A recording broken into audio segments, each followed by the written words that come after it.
Om Swastiastu, Assalamualaikum warahmatullahi wabarakatuh. Halo adik, pada pembelajaran kali ini bersama kakak Rido.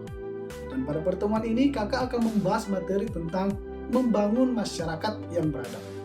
Bab 8, muatan ibas, ilmu pengetahuan alam dan sosial. Nah, sebelum masuk ke materi adik-adik, kakak mau nanya nih, gimana kabar dan keadaan adik-adik?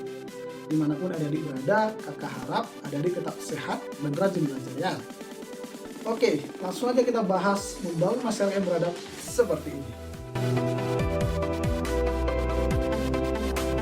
Sebelum masuk ke dalam materi, tujuan dari pembelajaran ini ialah agar adik-adik dapat mengetahui, menjelaskan, dan mengaplikasikan cara yang benar dalam membangun masyarakat yang beradab dengan topik norma dan adat istiadat.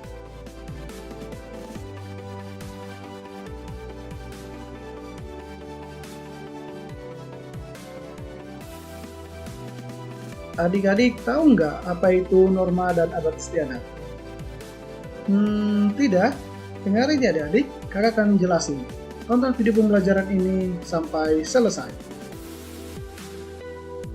Norma adalah aturan yang berlaku pada suatu wilayah, sedangkan adat istiadat adalah aturan yang tidak tertulis dan diakui sebagai hal yang baik untuk dilakukan. Jadi, dengan kata lain, bisa kita sebut adat istiadat merupakan bagian dari norma.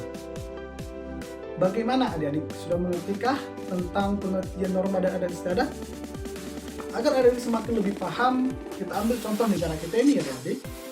Nah, di beberapa daerah ada aturan adat yang kemudian diserap oleh pemerintah. Aturan adat ini dijadikan sebagai peraturan daerah yang mengikat warganya secara hukum. Bahkan adik-adik, peraturan tersebut diberlakukan secara lebih luas bagi masyarakat yang ada di tempat tersebut, meskipun bukan warga di tempat itu.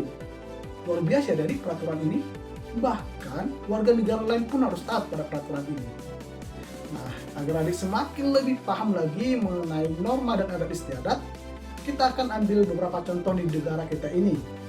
Nah, contoh yang pertama yaitu kita ambil dari Provinsi Bali, lebih tepatnya suku Bali. Bali terkenal dengan keindahan alam dan adat istiadatnya yang kental sampai saat ini. Salah satu yang bisa kita lihat adalah pecalang. Pecalang bukan yang asing lagi buat kamu yang pernah datang ke Bali. Mereka adalah satuan petugas penjaga keamanan di desa adat Bali. Pecalang itu apa sih? Mari kita bahas satu persatu. Pecalang dalam kata colang dalam bahasa Bali yang artinya awas dan waspada. Pecalang memiliki beberapa ciri-ciri penampilan unik loh. Yang pertama, memakai kamen khas Bali yang dilengkapi dengan saput poleng, hitam dan putih, gesta dan bunga pucuk. Yang kedua, keris yang selalu terselip di pinggang. Dan yang terakhir, beberapa pecalang memakai rompi pengenal dengan tulisan desa yang bersangkutan. Pecalang merupakan petugas penjaga keamanan tradisional yang menjaga dan menertibkan desa baik keseharian atau kegiatan keagamaan. Menjadi pecalang merupakan tugas sosial. Mereka tidak digaji sepeser pun, kendati demikian, keberadaan pecalang sangat disegani. Berikut syarat-syarat untuk dapat menjadi pecalang. Yang pertama, nawang kangin kauh. Artinya, pecalang harus paham arah mata angin dan wilayah tugasnya. Yang kedua ialah wanelan wirang. Pecalang harus berani karena benar dan bersikap membelah secara adil.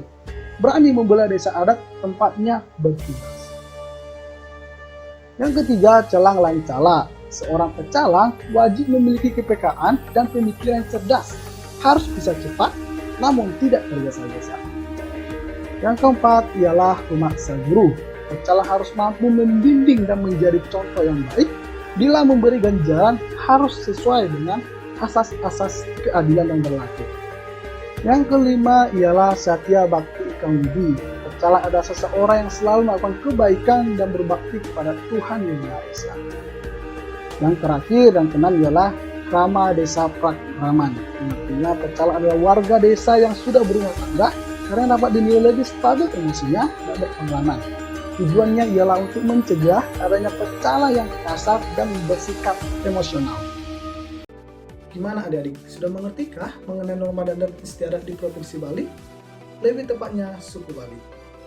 Sebuah suku yang memiliki jenis adat kegiatan yang beragam di mana keamanannya ada yang disebut dengan pecalang.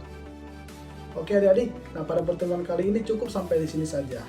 Kita akan bertemu di pertemuan berikutnya dengan pembahasan yang sama, yaitu norma dan adat istiadat, tetapi dengan contoh yang kedua.